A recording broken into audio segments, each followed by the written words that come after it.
about your calendar, but I'm not sure what I'm doing 50 minutes from now. And so to be able to do that with meaning for a half a century is a daunting task. But you know, we value our natural areas. And yes, you can see cows and horses in Tualatin. This is south on 65th. This is not inside the city of Tualatin, but I think these cows do have a Tualatin mailing address. You know, this is I-5 in the background. And you want to preserve those areas. On the other hand, do you really want to live 5 stories packed in like cordwood? And so the balance between these lifestyles and doing the kind of planning that offers alternatives to the highly dense urban environment and yet saves as much of that type of pastoral setting as possible is what this is all about. So I'm not going to bore you with the map other than to tell you this is the whole Portland metropolitan area. This is Tualatin essentially in here. And the gray area is what's already inside the city limits. The green area is 5 miles out, and everybody says, yeah, okay, that's going to be rural, no doubt. The yellow area, or whatever color shade of green that olive is the area that is basically in contention of will that become rural reserves and never be built in the next half century, or will they be urban reserves and be the first candidates for expansion? And then there's one other, and that's one that where there's actually been an urban designation strongly considered. None of this is passed, by the way. But one of those is the Stafford Triangle. And that's an area where there is interest on the city of Tualatin for this part of the triangle and probably this area below 205 and east of I-5, that if our interest is to expand so that we don't have to absorb tremendous amounts of density, well, at least we have a candidate area for that to go. Don't misunderstand, that's not being imperialist, that we're going to go out and conquer that area and that we're thirsty to annex it all. But if we do need to expand in order to maintain lack of high density broadly across the community, that's the area we'll be looking. So the ship runs in Tualatin from a host of able staff. And our city manager, and I can no longer call her our new city manager, 2 years here in the city of Tualatin. We're very fortunate to have Sherilyn Lombos in Tualatin. And she's fortunate to have a staff that she's able to help assemble the teamwork on. Among those are Tualatin's first 30-year employee, Dan Boss. And by the way, you notice in the self-introductions, we had a lot of Tualatin folks here. I was a little bit worried with spring break we might have a low turnout, and so I sort of stacked the house. But those are the only ones who are required, if not paid, to applaud when we're done. So the rest of you can actually just give them a leave. We're used to that city council meetings all the time. But Dan's accomplishments are wide, and spending 30 years essentially in the public works arena. Oops, that's not Dan. He's our operations director, but he's been recognized by his peers, his accomplishments. In 2000, he was awarded through the American Public Works Association, the William Bose Award. A little bit later in the Portland area, he was selected Small Business Person of the Year in the Portland Business Compact. And then in 2004, was selected one of the top 10 public works leaders in the whole United States. Of course, that was 5 years ago. What have you done for us lately, Dan? But a stellar career, and obviously still going strong. Likewise, our other 30-year service from City Engineer Mike Mcclellan, and I guess he must have come the day after Dan arrived. And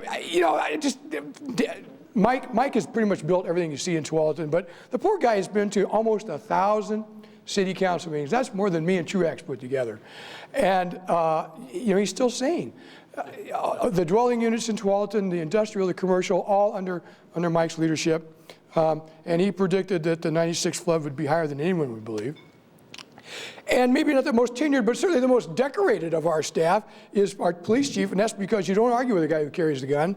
And this is not the Academy Awards or the United Nations, but this is recognition that Chief Barker had from the, and that part of the slide just disappeared. From the, first of all, he's president of the Oregon Chiefs of Police.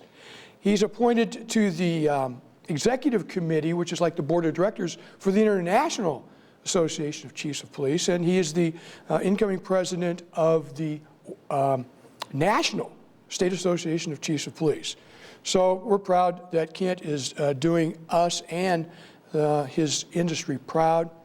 We have a number of folks who are in the 20-year category who really, everything that you see and feel about this community is under the leadership. I mean, our parks, our greenways, everything you see there is the brainchild of Paul Hennon and his amazing administrative skills of making that happen. Doug Rux, you know, again, the economic vitality, the balance between residential and commercial that I talked about, that 50-50 balance through Doug's vision, our urban renewal efforts. And Nancy has been there to make sure that we are able to attract and retain quality employees.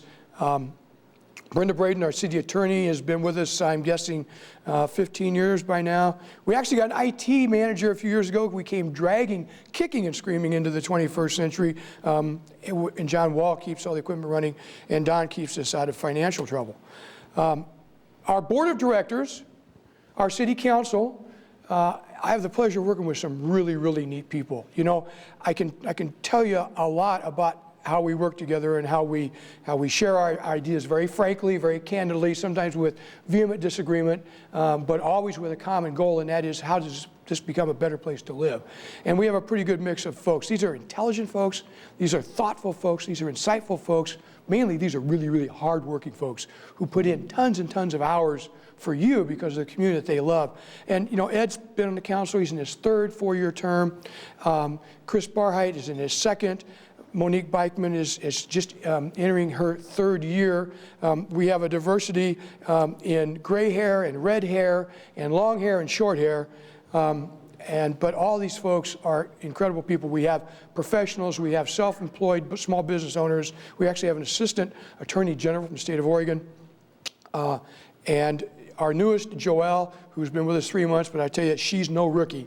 And so I'm pleased to work with these folks, and I think you should be proud to have people like this taking their time from their families, putting in the energy and effort, and really trying to implement a clear vision for our community. And I think the past really shows the path that we've been down. Our community works because of our private partners. I've mentioned all these folks already in various ways.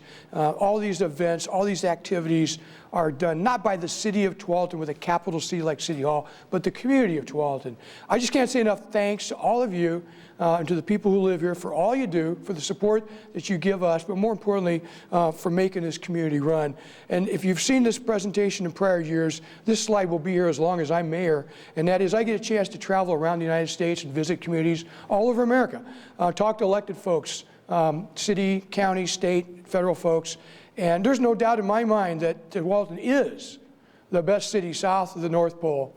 And that's not because of your city council or your city staff, although the city staff has a lot to make that happen, but it's because of you and what you do and what you give. So I just want to thank you. If you have any questions, I will defer to Ed or the other city staff to give you the right answer.